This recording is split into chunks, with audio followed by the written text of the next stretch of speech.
Hello and welcome back to this week's edition of What's Going On in the Economy. The 10-year Treasury yield continues to climb higher, but remains low by historical standards. Still, the size of the move since July 2020 and the more recent acceleration has some market participants worried about the potential impact on stock markets if rates continue to rise. Historically, the S&P 500 index has endured extended periods of rising rates well. If an improving growth outlook is part of what's driving rates higher, it should also support corporate profits, creating a positive fundamental backdrop for stocks. Rising rates are usually bullish for stocks. Bond yields have been on the move lately, but stock prices have also been rising, and while some market participants are expressing increased concern that rising bond yields may begin to weigh on stock returns, stocks have usually been resilient in rising rate environments. The LPL Research team looked at major extended periods of rising rates dating back to the early 1960s. We found that 13 periods in which the 10-year Treasury yield rose by at least 1.5%, a move the current increase hasn't even reached yet.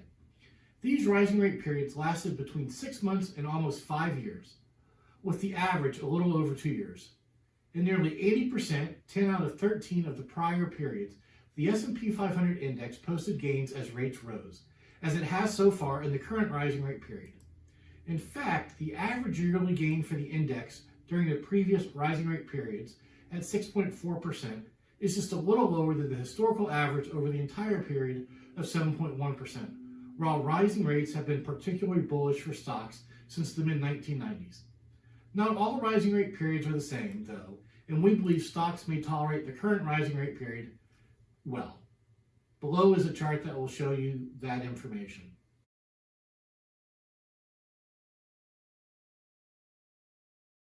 Inflation can also make a difference. How markets have performed during a rising rate period has depended heavily on what's going on in the economy, with inflation a leading consideration. Rising rates during periods of high inflation have generally resulted in lower stock returns, although the level at which inflation has become a headwind is well above what even most inflation hawks expect now. From 1968 to 1990, the Consumer Price Index, or the CPI, rose an average of 6.2% per year and was above 3.5% every year except for 3. 5 of the rising rate periods in Figure 1 took place at least partially during those inflationary years. The average annual return during those rising rate periods was a negative 0.4%. During all other rising rate periods, the average annual return was 13%, well above the average for all returns since 1962.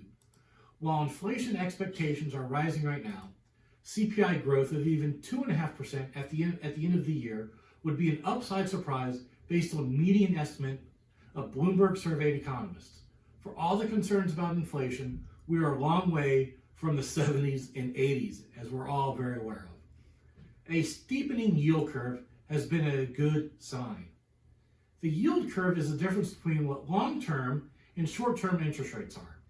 A steepening yield curve usually tells us two things.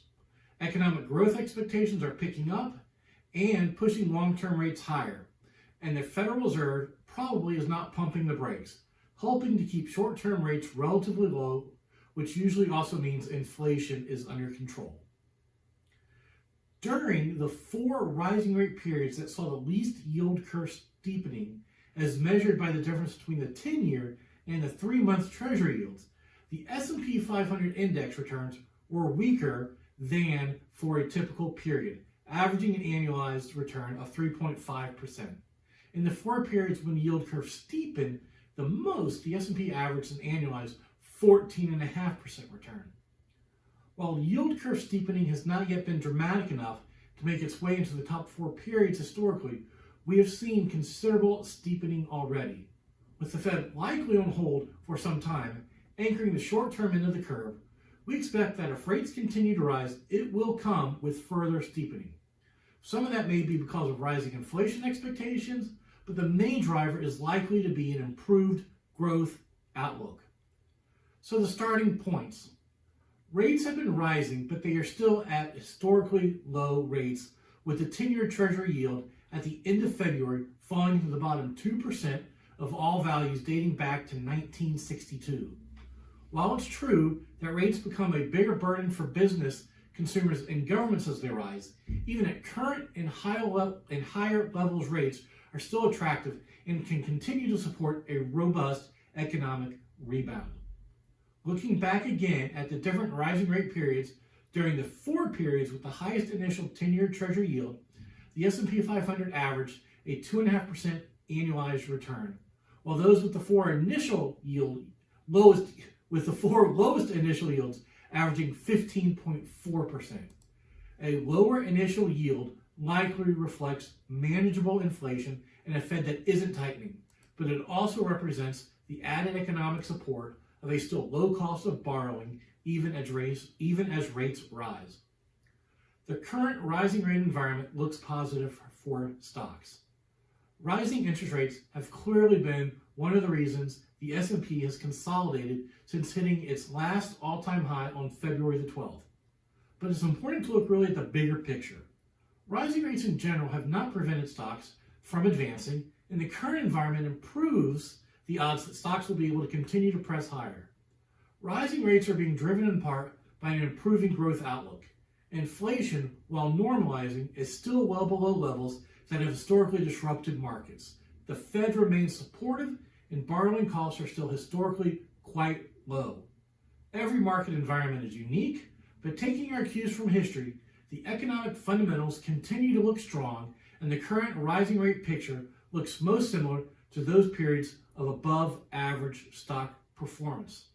As always, should you have any questions, feel free to contact your financial advisor here at Proactive Wealth Strategies. Thank you and have a great week.